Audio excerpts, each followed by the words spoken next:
예수님이 이 성전을 청결하게 하신 이 사건을 통해서 무엇을 말하고 싶을까?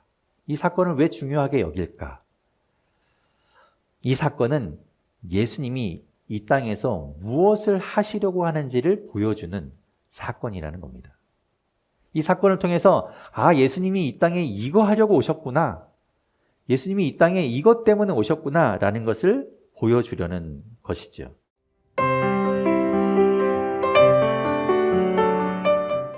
중국에 은나라라는 나라가 있었습니다. 예전에. 그 은나라를 세운 탕왕이라는 사람은 날마다 자신이 세수하는 그 세숫대야에 이런 글귀를 새겨놓고 매일매일 볼 수 있게 하였답니다. 9일신, 1일신, 우일신이라는 말이죠. 이게 무슨 말인가 하면 그냥 요약하면 한 줄로 새로워지자 이런 말이죠. 매일매일 우리가 새로워지자. 여기서 나온 말이 우리가 잘 아는 일신, 우일신이라는 말입니다. 매일 새로워지고 또 새로워지자. 어떻게 매일매일 새로워질 수 있을까요? 매일매일 어제와 다른 오늘을 어떻게 살아갈 수 있을까요? 그것만 고민해도 정말 큰 고민을 안고 사는 걸 겁니다. 어제와 다르게 어떻게 새롭게 살 것인가. 그 이야기는 어떻게 보면 매일매일 다르게 뭔가 새로운 것을 살아가는 그런 삶을 살자는 것보다는 굳어지지 말자, 고착되지 말자 그런 뜻이겠죠. 살다 보면 우리가 당연한 것에 점점점 굳어지는 그런 우리의 습성이 있는데 그것을 깨자라는 것이 그 말의 뜻일 겁니다. 여러분은 어떠신가요? 여러분은 어떤 마음으로 살아가고 계신가요? 우리는 오히려 새로운 것에 두려움을 갖지요. 바뀌는 걸 싫어합니다. 변화를 꺼려하지요. 어떤 계기가 확 있어서 우리가 변화할 수밖에 없는 상황이 되지 않는 이상은 잘 바꾸려고 하지 않습니다. 여러분의 일상을 한번 잘 돌아보십시오. 우리가 인지하지 못하는 사이에, 우리가 알지 못하는 사이에 우리가 반복되는 그 하루 속에서 얼마나 많은 것들을 우리가 당연하게 여기고 살아가고 있는지 모릅니다. 며칠 전에 TV에서 이렇게 퀴즈를 푸는 예능 프로그램이 있었는데 거기에서 뇌운동이라는 것이 있다는 얘기를 들었습니다. 뉴로빅이라고 하는 것인데 미국의 듀크 대학의 로렌스 카치 박사가 만들었다고 합니다. 뇌를 어떻게 운동시킬까요? 뇌를 어떻게 운동시킬 수 있을까? 그것은 우리가 매일 일상적으로 반복하는 일들, 당연하게 여기고 하던 일들을 조금만 좀 변화를 주면 뇌가 자극을 받아서 운동이 된다고 합니다. 어떤 일들이 있을까? 저는 이제 오른손잡이니까 오른손으로 매일 이제 이를 닦겠죠? 양치질하고. 근데 그럴 때 왼손으로 한번 닦아보는 겁니다. 그래서 이제 변화를 주는 거죠.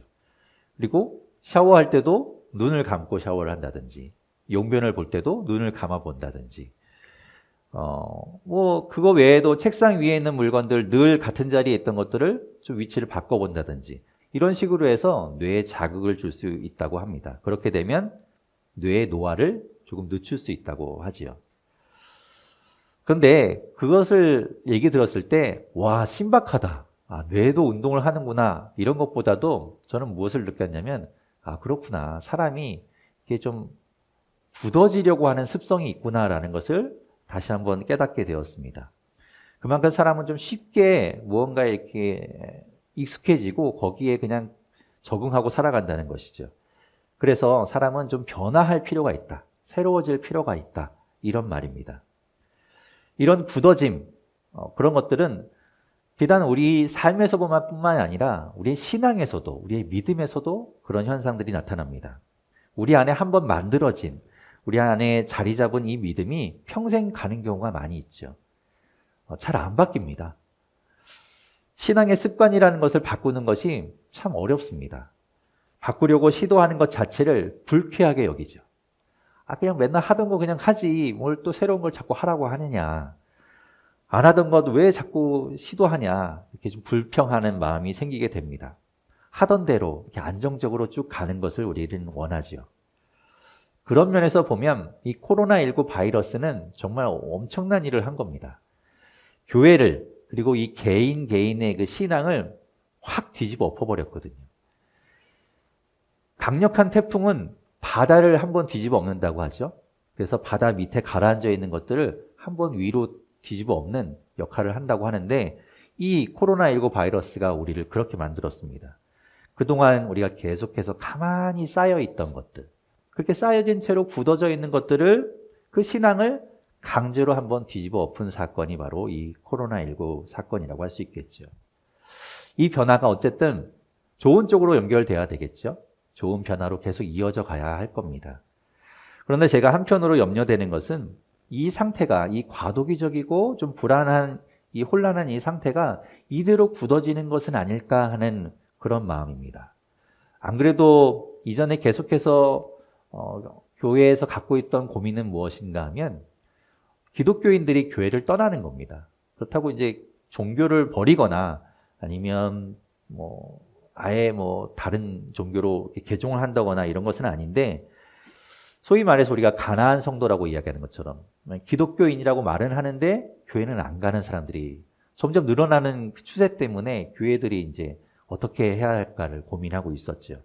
그런데 이 코로나19로 인해서 그 가나안 성도의 성장 증가 속도가 더 빨라질 것 같다라는 느낌이 듭니다.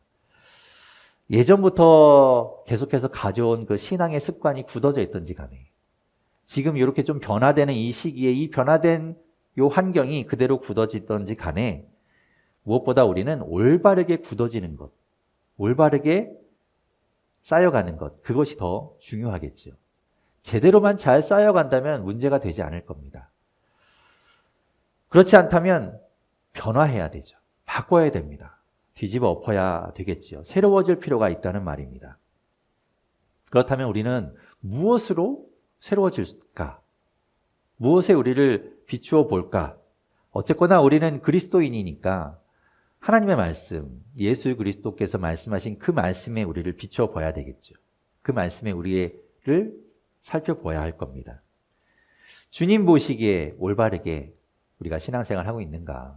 주님 보시기에 우리가 잘하고 있는가를 계속해서 돌아보아야 하겠지요. 그런 의미에서 오늘 말씀은 우리의 믿음, 우리의 신앙, 우리의 이 신앙 습관을 살펴볼 수 있게 하는 말씀이고, 또 우리가 어떻게 해야 하는지를 우리에게 보여주는 말씀이라고 할 수 있습니다. 오늘 말씀은 예수님께서 성전에 가셔서 그 성전을 청결하게 하신 사건입니다. 겉으로 드러나는 이 더러움, 쓰레기를 줍는 이런 것이 아니라 눈에 보이지 않는, 안으로 골마서 썩어가고 있는 그 더러움을 새롭게 하신 사건이죠. 이 사건은 4개의 복음서, 복음서는 4개가 있습니다. 4개의 복음서에 다 기록되어 있습니다. 그런데 조금 특이한 것은 오늘 우리는 요한복음의 말씀을 보았는데, 요한복음을 뺀 나머지 3개의 복음서, 마태복음, 마가복음, 누가복음, 요 3개의 복음서는 성전을 청결하게 하신 이 사건이 예수님의 사역 후반부에 있습니다. 그러니까 십자가에 달려 돌아가시기 전에 이 사건이 기록되어 있죠. 우리는 이제 이 사순절을 지나고 나면 종려주일이라는 것을 맞이하게 됩니다. 예수님이 그 새끼 나귀를 타고 예루살렘 성에 들어가신 날을 기념하는 날이죠. 사람들이 그 종려나무 가지를 흔들면서 호산나 호산나 외쳤던 그 날이죠. 그 예수님이 예루살렘 성에 들어가신 이후에 성전에 가셔서 성전을 청결하게 하셨다라고 다른 복음서에는 기록되어 있습니다. 그런데 요한복음은 좀 다르게 지금 2장에 기록되어 있죠. 그러니까 예수님의 사역 초반에 이 이야기를 하고 있는 겁니다. 요한복음만 놓고 보면 마치 예수님의 그 공생의 사역이 시작될 때 초기에 일어난 사건이라고 볼 수 있는 겁니다. 왜 이렇게 일어난 시기가 다를까? 같아 보이는 이 사건을 왜 서로 다른 시기에 기록하고 있을까? 요한복음에서는 예수님의 사역 초기에 기록하고 있고, 다른 3개의 복음서, 공관복음이라고 부르는 그 복음서에는 후반부에 기록하고 있을까? 그것 때문에 이거는 다른 사건이다라고 보는 견해도 있습니다. 아무튼 이게 다르냐 같으냐가 중요한 것이 아니라 예수님이 성전을 청결하게 하셨다. 그런데 요한복음의 저자는 그것을 앞으로 빼서 그것이 중요하다는 것을 우리에게 강조하고 있다는 겁니다. 실제로 다른 복음서에서 이 사건을 기록한 것을 보면 2절, 많아야 3절에 기록하고 있습니다. 그런데 우리가 읽어보았지만 요한복음에서는 길게 그리고 자세하게 다루고 있죠. 뭔가 요한복음의 저자는 이 사건을 통해서 강조하고 싶은 것이 있다는 말입니다. 그렇다면 요한복음의 저자는 예수님이 이 성전을 청결하게 하신 이 사건을 통해서 무엇을 말하고 싶을까? 이 사건을 왜 중요하게 여길까? 이 사건은 예수님이 이 땅에서 무엇을 하시려고 하는지를 보여주는 사건이라는 겁니다. 이 사건을 통해서 예수님이 이 땅에 이거 하려고 오셨구나.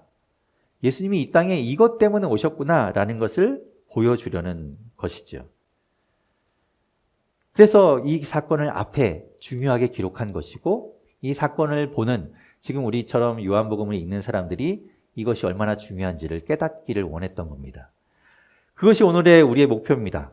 이 사건이 무엇인가 그것을 깨닫는 것, 그것이 목표죠. 여러분 요한복음을 읽어보셨습니까? 요한복음은 사실 되게 짧습니다. 그러니까 여러분이 글을 다 읽으실 수 있으니까 딱 작정하고 읽으시면 금방 읽을 수 있는 책입니다.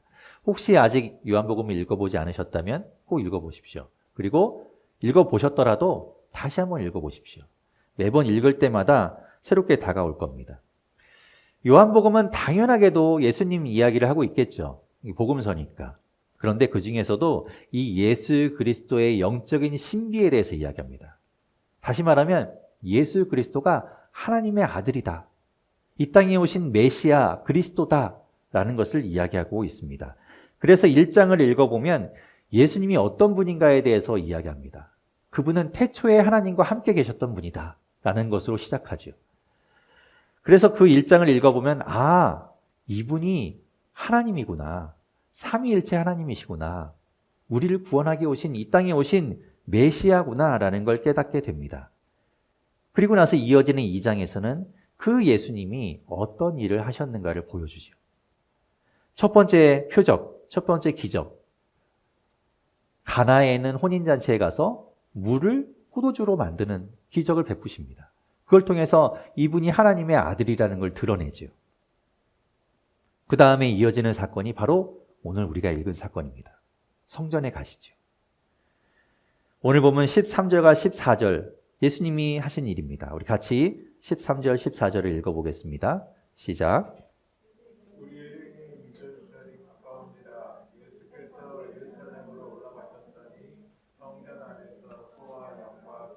파는 사람들과 돈 바꾸는 사람들이 앉아있는 것을 보시고 예수님이 이 땅에 오셔서 우리를 대신해서 십자가에 달려 돌아가신 것이 최종적인 목적이었다면 그것이 가장 급하고 가장 중요한 일이었다면 아마도 예수님은 3년 동안의 공생애를 그렇게 보내지 않으셨을 겁니다. 가장 중요한 일이니까 그것이 시급하니까 가장 먼저 십자가로 달려가셨겠죠. 거기서 우리의 죄를 위해서 십자가에 죽으시는 것이 가장 먼저 하셨을 일이었을 겁니다. 그런데 오늘 우리가 읽어본 것처럼 예수님은 성전에 제일 먼저 가셨습니다. 유대인의 명절인 유월절 그리고 유월절 바로 뒤에 이어지는 무교절 이 명절은 하나님 앞에 나아가서 그 성전에 가서 제사해야 하는 유대인들의 날입니다. 그날은 하나님 앞에 다 가야 합니다. 멀리 떨어져 있어도 외국에 나가 있어도 그 절기를 지키기 위해서 성전으로 가서 하나님께 제사해야 합니다. 예수님이 단순히 그 율법을 지키기 위해서 하나님께 제사하기 위해서 성전에 간 것이 아니라 오늘 말씀해 보면 유대인의 유월절이라고 이야기하죠. 단순히 유월절이라고 이야기해도 다 알아들었을 텐데 유대인의 유월절이라고 하면서 그 유대인들이 지키고 있는 유월절이 얼마나 이상한지 그것이 얼마나 잘못되어 있는지를 꼬집고 있는 겁니다. 그래서 예수님은 그곳에 가서 오늘 메시지를 보여주고 있는 것이죠. 성전은 무엇을 하는 곳인가? 하나님께 제사하는 곳입니다. 하나님을 만나는 곳이죠. 그곳에 하나님이 계셨습니다. 성전을 우리는 가보지 않았지만 성전의 가장 깊숙한 곳에는 지성소라는 곳이 있습니다. 아무나 들어갈 수 없죠. 그곳에는 법궤가 있고 그 법궤 위에 하나님이 임하신다. 하나님이 그곳에서 말씀하시고 임재하신다고 그들은 믿었습니다. 그래서 그곳에 그 성전에 가서 제사했던 것이지요.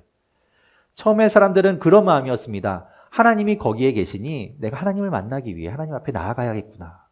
그래서 성전에 갔죠. 그런데 점점점 사람들의 마음은 다른 것에 굳어지기 시작합니다. 이 행하는 것, 제사의 행위에만 굳어지기 시작한 것이죠.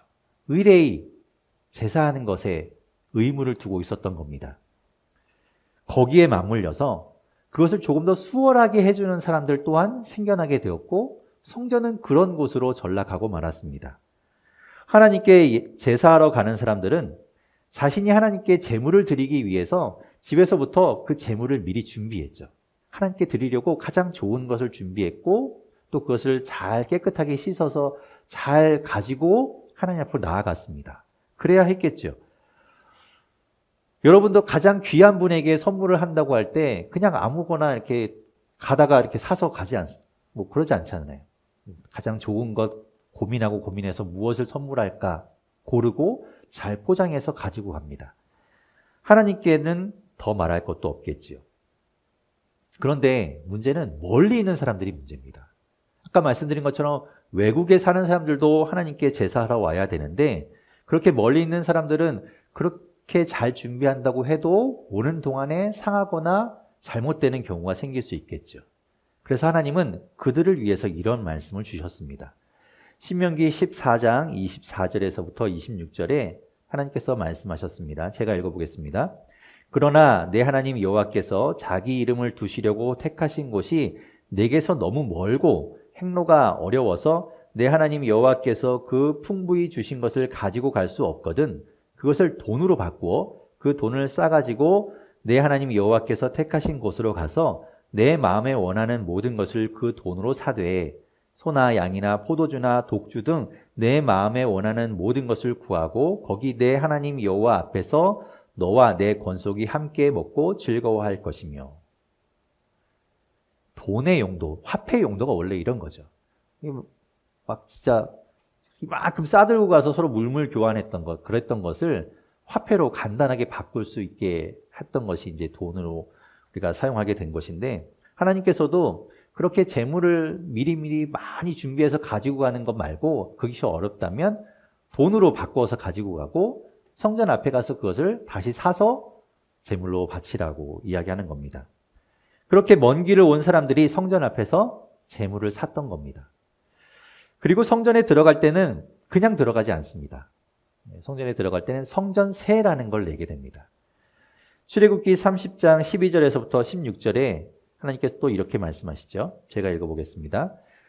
내가 이스라엘 자손의 수요를 조사할 때에 조사받은 각 사람은 그들을 계수할 때에 자기의 생명의 속전 그것을 여호와께 드릴지니 이는 그들을 계수할 때에 그들 중에 질병이 없게 하려 함이라.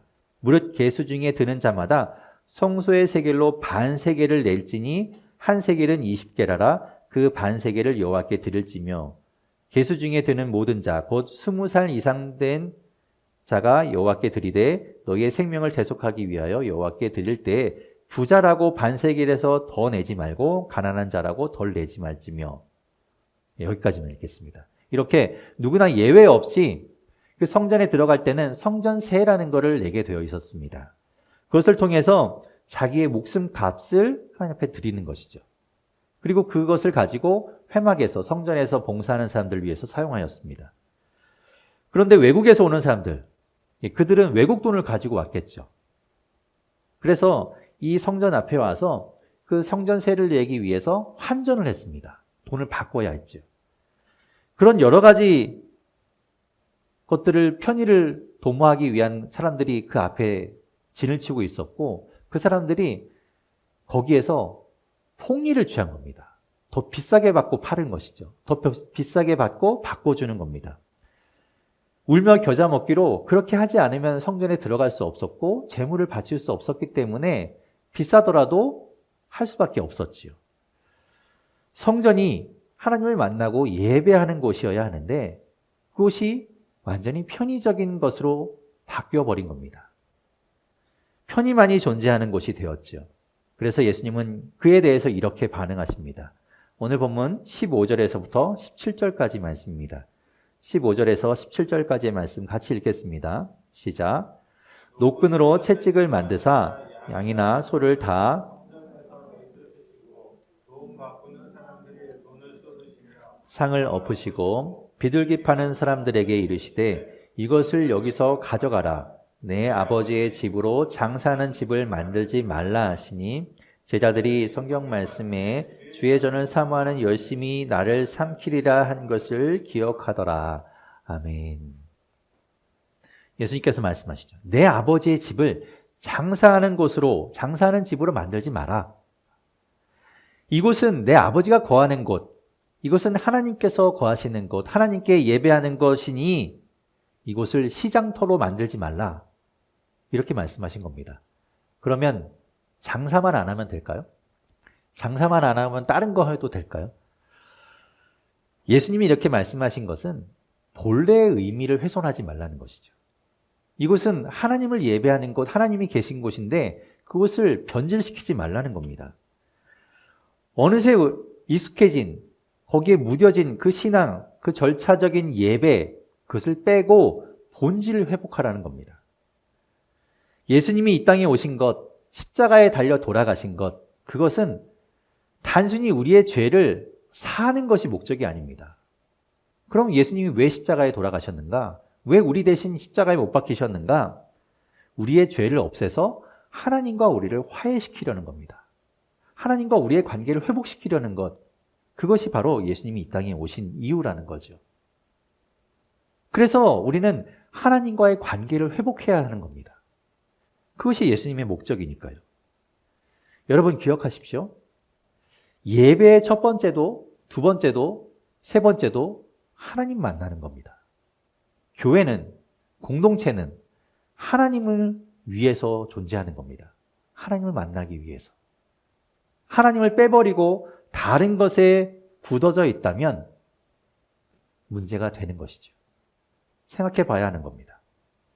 그런 교회, 그런 공동체, 그런 예배는 예수님께서 채찍을 들고 쪼지치실 겁니다. 이것을 여기서 가져가라 말씀하시겠죠. 제자들은 그것을 가리켜 주의 전을 사모하는 열심이라고 기억합니다. 이것이야말로 하나님의 전, 하나님의 집 생각하는 본질이라는 겁니다. 하나님이 계신 곳을 회복하는 것. 유대인들은 그런 예수님께 가만히 있지 않고 따지고 듭니다. 대들었죠.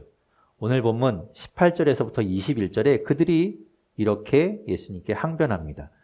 우리 18절부터 21절까지 말씀을 같이 읽어보겠습니다. 시작. 이에 유대인들이 대답하여 예수께 말하기를 내가 이런 일을 행하니 무슨 표적을 우리에게 보이겠느냐. 예수께서 대답하여 이르시되 너희가 이 성전을 헐라 내가 사흘 동안에 일으키리라. 유대인들이 이르되 이 성전은 46년 동안의 지역권을 내가 3일 동안에 일으키겠냐 하더라. 그러나 예수는 성전된 말씀하신 것이라. 아멘. 이들은 오히려 당당하게 이야기합니다. 당신이 뭔데 이런 말을 하냐? 당신이 무슨 자격으로 이런 말을 하냐라고 대들죠. 처음에 말씀드린 것처럼 사람들은 변화를 거부합니다. 이게 바꾸라고 이야기하면 반발심부터 갖게 되죠. 분명히 이들은 잘못하고 있습니다.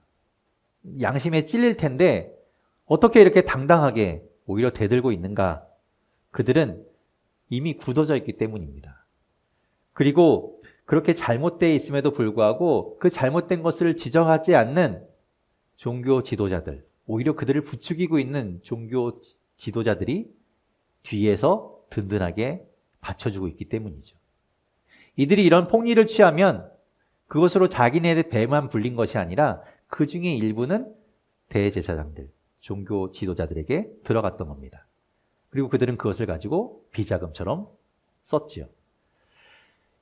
그런 결탁, 그들의 그 커넥션이 성전 안에서 벌어지고 있었고 성전을 그렇게 사용하고 있었던 겁니다. 성전은 구약시대에 우리가 잘 아는 솔로몬 임금이, 솔로몬 왕이 세운 것입니다. 그런데 그 성전이 처음에는 그렇게 하나님을 예배하는 곳으로 세워졌지만 점점점 그들의 신앙이 오늘 우리가 보는 이들처럼 굳어져 가고 있음에 하나님께서는 바벨론이란 나라를 이용해서 성전을 무너뜨리십니다. 이스라엘 사람들이 바벨론의 포로로 끌려갔다가 돌아오게 되죠. 그 예루살렘에 돌아온 그들이 무너져 있는 성전을 다시 세우게 됩니다. 처음에는 그들의 신앙이 회복됐겠죠. 하지만 또 굳어졌습니다. 그런데 그 굳어진 성전, 그 신앙에 헤롯 대왕이 46년 동안이나 그 위에 더하고 있는 겁니다. 이 헤롯 대왕은 예수님이 태어났을 때 예수님을 죽이려고 했던 사람이지요. 더 이상 그 성전은 커지고 커진들 의미가 없는 겁니다. 다른 쪽으로 굳어져 버렸으니까요. 우리는 혹시 우리 안에 하나님 외에 다른 것에 집착하거나 다른 것 때문에 우리의 신앙이 굳어져 있지는 않습니까? 예수님은 말씀하십니다. 그 성전을 헐어버리라고 이야기하시죠. 그리고 내가 사흘 동안에 일으키겠다고 말씀하십니다. 그런 성전은 더 이상 필요가 없는 겁니다. 오히려 더 방해만 될 뿐입니다. 하나님을 위해 존재해야 하는 곳이 나를 위해 존재해야 하는 곳이 되어버렸다면 헐어버려야 하는 것이죠. 완전히 갈아엎어야 합니다. 이 헐라는 말을 들었을 때 유대인들은 슬펐을 겁니다. 마치 부자 청년이 예수님께 와서 묻지요. 어떻게 하면 주님을 따를 수 있습니까? 그때 예수님이 말씀하십니다. 네가 가진 재산을 팔아서 가난한 자들에게 나누어 주고 너는 나를 따르라. 그 이야기를 들은 부자 청년은 마음에 근심하며 걱정하며 돌아갔다고 이야기합니다. 아마 이들도 같은 마음일 겁니다. 사도 바울은 고린도전서 3장 16절에서 이렇게 말씀했습니다. 너희는 너희가 하나님의 성전인 것과 하나님의 성령이 너희 안에 계시는 것을 알지 못하느냐. 우리 안에 하나님이 계십니다. 곧 우리가 하나님의 성전입니다. 여러분이 하나님의 성전이라는 말입니다. 그런데 그 성전이 본래의 의미를 가지고 있습니까? 아니면 다른 의미로 굳어져 있지는 않습니까? 성전의 모습을 갖추고는 있지만 하나님이 계신 곳이 아니라 내 궁전으로 전락하고 있지는 않습니까? 예수님은 새 성전으로서의 당신 자신을 말씀하십니다. 예수님만 있으면 되는 것이죠. 예수님 한 분으로 족한 겁니다. 예수님이 있어야 합니다. 예수님이 빠지면 안 됩니다. 예수님 아니고 다른 것으로 굳어지면 안 됩니다. 그 외에 다른 것들이 이미 자리 잡고 있다면 우리 자신을 한번 돌아보아야 하겠죠. 제자들도 비로소 예수님이 십자가에 죽으시고 부활하신 이후에야 그것을 깨달았다고 오늘 본문 22절은 말씀하고 있습니다. 왜 예수님이 성전을 청결하게 하신 사건이 중요합니까? 왜 예수님이 이 땅에 오셔서 그 일을 먼저 하셨습니까? 예수님이 그 본래의 성전의 의미, 하나님이 거하시고 하나님께 예배하는 그곳의 원래 모습을 회복하기를 원하셨던 것입니다. 하나님 만나고 하나님 예배하는 것, 그것을 위해서 하나님과의 관계가 회복되기 위해서 이 땅에 예수님께서 오셨고 십자가에 죽으셨습니다. 우리는 하나님과의 관계를 회복해야 합니다. 우리는 하나님이 거하시는 성전이니 우리 성전도 새로워져야 하는 겁니다. 우리의 신앙이 일신, 우일신, 매일매일 그렇게 주님으로 인해 새로워질 수 있기를 바랍니다.